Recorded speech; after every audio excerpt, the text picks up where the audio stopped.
దేవునికి స్తోత్రములో మరోసారి దేవుని యొక్క వాక్యాన్ని ధ్యానించడానికి దేవుడు మనకి ఇచ్చిన అవకాశాన్ని బట్టి దేవుని స్తుతిద్దాం. అపోస్తల కార్యాలు 10వ అధ్యాయము 34వ వచనం.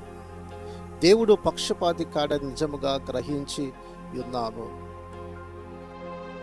ప్రతి జనముల్లోనూ ఆయనకు భయపడి నీతిగా నడుచుకున్న వారిని ఆయన అంగీకరించును. పేతురు అంతకుముందు యూదులకు దేవుని వాక్యాన్ని ప్రకటించేవాడు. దేవుడు దర్శనం ద్వారా అన్ని జనులకు కూడా సువార్తను ప్రకటించమని దేవుడు బయలుపరిచినాడు. ఈరోజున దేవుడు పక్షపాతి కాడు. దేవుడు ప్రతి జనముల్లోనూ ఆయనకు భయపడి నీతిగా అనుసరించే వారిని ఆయన అంగీకరించే దేవుడైన. అపోస్తల కార్యాల్లోనే 10వ అధ్యాయం 1వ వచనం చూస్తే కొర్నేలు గురించి మనం చూస్తాం. కొర్నేలు అతడు శతాధిపతిగా ఉన్నాడు. శత అంటే 100 మందికి అధికారిగా నచ్చింటి వాడు. తన ఇంటి వారితో కలిసి ప్రార్థన చేస్తూ బహుధర్మం చేసేవాడిగా ఉన్నాడు. ప్రతి దినము తన కుటుంబంతో కలిసి ప్రార్థన చేస్తూ ధర్మకార్యాలు చేసేవాడిగా ఉన్నాడు. అతని ప్రార్థన దేవుడు ఒకరోజు విన్నాడు. విని నీ ప్రార్థనలు నీ ధర్మకార్యాలు దేవుని సన్నిధికి జ్ఞాపకార్థంగా వచ్చింది అన్నాడు. మన ప్రార్థనలు మన ధర్మకార్యాలు దేవుడు చూస్తున్నాడు. ఆయన ఇక్కడ ఈ కొర్నేలు యొక్క కుటుంబం చూస్తే కొర్నేలు గురించి భక్తిపరుడిగా రాయబడింది. తన ఇంటి వారందరితో కూడా కలిసి ప్రార్థన చేసే అనుభవాన్ని కలిగి ఉన్నాడు. ఈ రోజున నీ కుటుంబంతో కలిసి మందిరానికి వెళ్ళే అనుభవం నీకుందా? నీ భార్య నీ పిల్లలను వెంటబెట్టుకొని దేవుని మందిరానికి వెళ్ళటం, దేవుని ఆరాధించేటువంటి యొక్క ఆసక్తి నీలో కనిపిస్తే నువ్వు ఆశీర్వదించబడినటువంటి వాడివి. నీ కుటుంబము ఆశీర్వాదకరంగా ఉంటుంది. కాబట్టి అందుకనే కొర్నేలు యొక్క జీవితాన్ని మనం చూసినప్పుడు అతడు భక్తిపరుడిగా ఉన్నాడు. మరి నీ చుట్టూ ఉన్నవారు ఏమంటున్నారు? అతను భక్తిపరుడండి, ఈ కుటుంబం చాలా భక్తిపరులు వాళ్ళ బిడ్డలు చాలా భక్తిపరులు, దేవుడంటే ఎంతో భయభక్తి కలిగినటువంటి వారు, దేవుని విడిచిపెట్టరు వాళ్ళు. ఎలాంటి పరిస్థితులు వచ్చినా వారు దేవుని వెంబడిస్తూ ఉంటారు.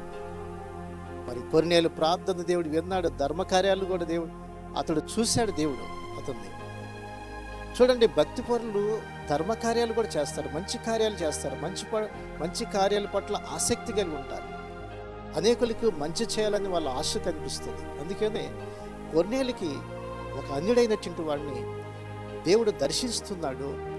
మరి ఎపేకులో ఒక చర్మకారిని ఇంట, మరి సముద్ర తీరిన చర్మకారి ఇంట మరి సీమోని యొక్క ఇంటి దగ్గర పేతురు ఉన్నాడని అతన్ని పిలిపించుకుంటే అతడు మీకు తెలియపరుస్తాడన్నప్పుడు మరి పేతుర్ని కలుసుకోవటం 2 మనుషులు పంపించి ఆ యొక్క పేతుర్ని తన ఇంటికి ఆహ్వానించుకున్నాడు. జ్ఞాపకం చేసుకోండి, పేతురు ఆ సమయంలో మధ్యాహ్న సమయంలో అతడు మరి చర్మకారి ఇంట భోజనానికి కూర్చున్నప్పుడు ఇంకా భోజనం తయారవుతుంది. ఆ సమయంలో ఒక సమయం ఉందనగానే మిద్ది మీదకి వెళ్ళి అతడు ప్రార్థన చేస్తున్నప్పుడు దేవుడు ఒక దర్శనాన్ని అతను చూపించినాడు. ఆ దర్శన భావం ఏంటంటే ఇచ్చదులకు కూడా దేవుడు ప్రేమిస్తున్నాడు. ఆయన్ని వెంబడించే వారిని, ఆయన నీతిగా న్యాయంగా నడిచేటువంటి వారిని దేవుడు అంగీకరిస్తాడు. కాబట్టి కొర్నేలు విషయమే మరి పేతురికి బయలుపరిచినప్పుడు ఆ మనుషుల ద్వారా ఆ యొక్క కొర్నేలు ఇంటికి వెళ్ళడం జరిగింది. అప్పటికే కొర్నేలు తన ఇంటి వారందరినీ కూడా, తన యొక్క బంధువుల్ని, తన స్నేహితులందరూ కూడా పిలిపించుకొని దైవజనుడు వస్తున్నాడు ఎంతో ఆసక్తితో తన ఇంట్లో అందరినీ కూడా సిద్ధపరచుకున్నాడు. నిజమే ప్రియులారా, భక్తి పనులు ప్రార్థన సేవకులు వస్తున్నప్పుడు ముందుగానే సిద్ధపరచుకుంటారు.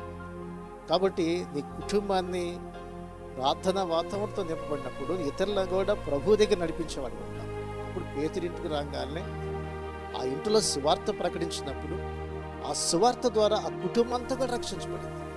అప్పుడు పేతురు అంటాడు, దేవుడు పక్షపాతి కాడని నిజంగా నేను గ్రహిస్తున్నాను.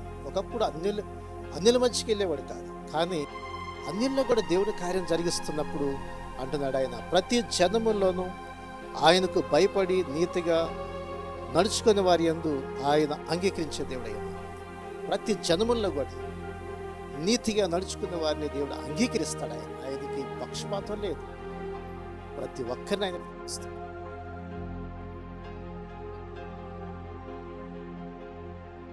వారిని ఆయన ఎన్నడూ తోసివేసేవాడు కాదు. నీ కుటుంబాన్ని నీ ప్రభు కొరకు నువ్వు సిద్ధపరిచినప్పుడు, నీ భక్తి, నీ విశ్వాసాన్ని దేవుడు చూసినప్పుడు నీ కుటుంబానికి రక్షణ, ఆనందాన్ని, సమాధానాన్ని, శాంతిని ఇస్తాడు. కుటుంబం అంతా కూడా సువార్త ద్వారా రక్షించబడింది. వారందరూ కూడా బాప్తిసం పొందారు, ప్రభువుని అంగీకరించినారు. దైవజనుల ఇంటికి రావటం, సువార్త ప్రకటించబడటం, వారందరి మీద దేవుని ఆత్మ రావటం, వారందరూ కూడా రక్షించబడ్డారు. నీ జీవితంలో కూడా నీ కుటుంబం, నీ బిడ్డలు అందరూ కూడా రక్షించబడాలని ఆశిస్తున్నావా? నీ కుటుంబాన్ని ప్రభు దగ్గర నడిపించాలి.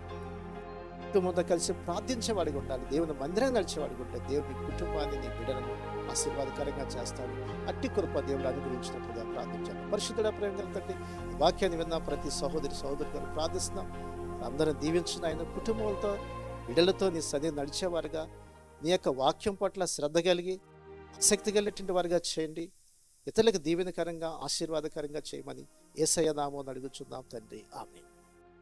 ఈ శ్రేష్టమైన సందేశం మీకు దీవెనకరంగా ఉంటే 10 మందికి షేర్ చేయండి, లైక్ చేయండి, మంచి కామెంట్ పెట్టండి.